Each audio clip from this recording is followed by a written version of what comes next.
Pandemonio, un podcast de Javier Leibiuski.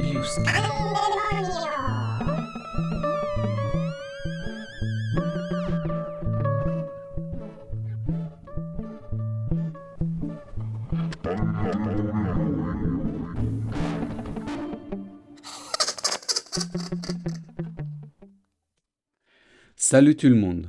Pour la première fois, au lieu de reproduire un texte déjà publié dans certains de mes livres ou qui sera publié dans les prochains, je vous propose un texte tout frais, tout droit sorti du four, écrit lors de ma récente visite à Séville.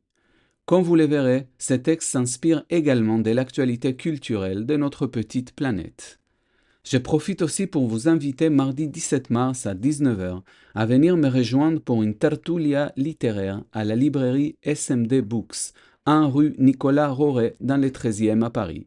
Au menu, quelques lectures, un dialogue avec le public et peut-être une ou deux chansons.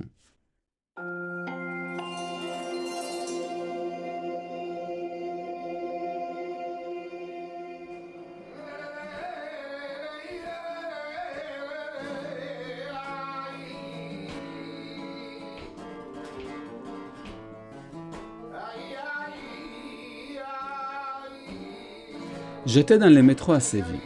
Pourquoi Séville? Ça, c'est une autre histoire. À côté de moi, c'était assis un jeune étudiant.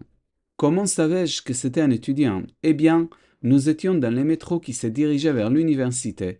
Les jeunes portaient un sac à dos et avaient tout à fait l'allure typique des étudiants. Soudain, le garçon aspira bruyamment par le nez. Un peu plus tard, il recommença, visiblement pour éviter que sa morve ne coule. Il était manifestement enrhumé. Dans ce genre de situation, je ressens toujours un léger stress, une petite peur d'être contaminé, sans doute un vestige d'autre époque où j'avais une certaine tendance hypocondriaque. Mais ces dernières années, j'ai pris conscience que si je prends conscience du fait que je prends conscience qu'il y a probablement quelques virus, conscients ou inconscients, qui circulent autour de moi, alors je ne tombe pas malade. C'est comme ça. Je suis donc resté concentré à ne rien faire, comme cela arrive souvent dans les métros. Mais quelques secondes plus tard, les gens renifla de nouveau. Puis, encore une fois. À vrai dire, c'était assez agaçant. J'ai pensé à changer de place, mais j'avais un peu la flemme.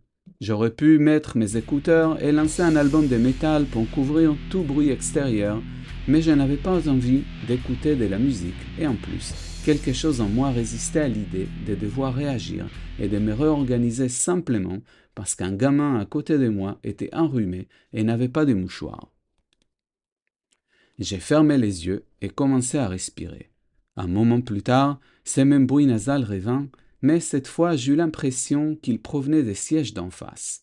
J'ouvris les yeux et effectivement, en face de moi, s'était assise une dame à l'abondante chevelure blonde, visiblement aussi enrhumée que l'étudiant morveux à côté de moi. Puis, une troisième personne dans les wagons voisins s'est mise elle aussi à renifler. À ce stade, tous ceux qui connaissent mes histoires peuvent deviner déjà que très vite le train entier s'est mis à aspirer sa morve, créant un orchestre de bruits nasaux assez assourdissants. Je ne savais pas s'il s'agissait d'un virus hautement contagieux ou si l'on s'est moqué de moi, mais le reste du trajet se déroula ainsi. Quand enfin j'arrivai à la station où je devais descendre et que je remontais à la surface, bien sûr, les gens dans la rue le faisaient aussi. À ce moment-là, j'étais déjà sûr qu'il s'agissait d'une nouvelle version du Covid et que bientôt la planète entière se retrouverait en hyperventilation à force d'inhaler sans cesse. Mais ensuite, une autre idée s'infiltra dans mon esprit, encore plus inquiétante qu'une éventuelle résurgence d'une pandémie pandémoniaque. Pour en parler, je dois proposer un néologisme. Il s'agit de Bad Bunnyisation. Laissez-moi expliquer. Je ne sais pas si vous avez entendu parler de la prestation de Bad Bunny, un musicien portoricain qui apparemment est actuellement le plus écouté au monde, lors du Super Bowl 2026. Le football américain ne m'intéresse pas du tout, et encore moins ces spectacles extravagants. Mais il m'a été impossible de ne pas en entendre parler, ni de voir des extraits de cette prestation au cours de laquelle, selon les commentaires, Bad Bunny aurait revendiqué différentes causes présumées anti-américaines, ainsi que certains aspects de la spécificité culturelle de son pays natal. Je ne vais pas entrer dans les questions politiques, encore moins musicales, puisqu'elles appartiennent au domaine du personnel et du subjectif. Ce qui m'intéresse ici, c'est la manière dont tout le monde s'est aligné d'un côté ou de l'autre autour de cette prestation. Beaucoup de personnes ont été émues par le fait que ces musiciens aient osé critiquer les États-Unis lors de l'un des événements les plus yankees qui soient.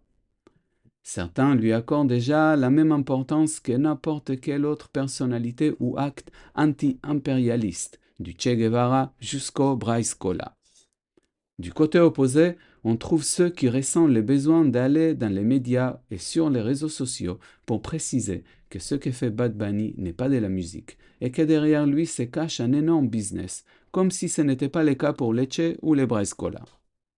Et ainsi, les uns comme les autres se retrouvent divisés pour une cause de plus.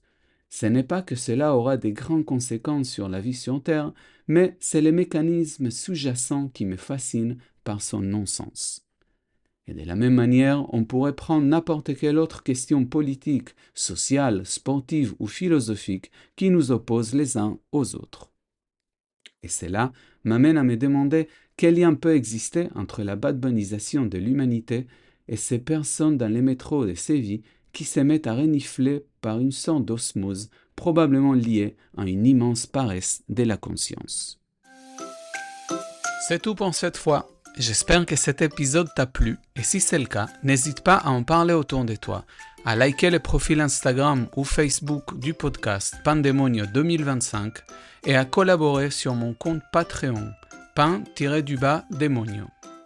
À la semaine prochaine!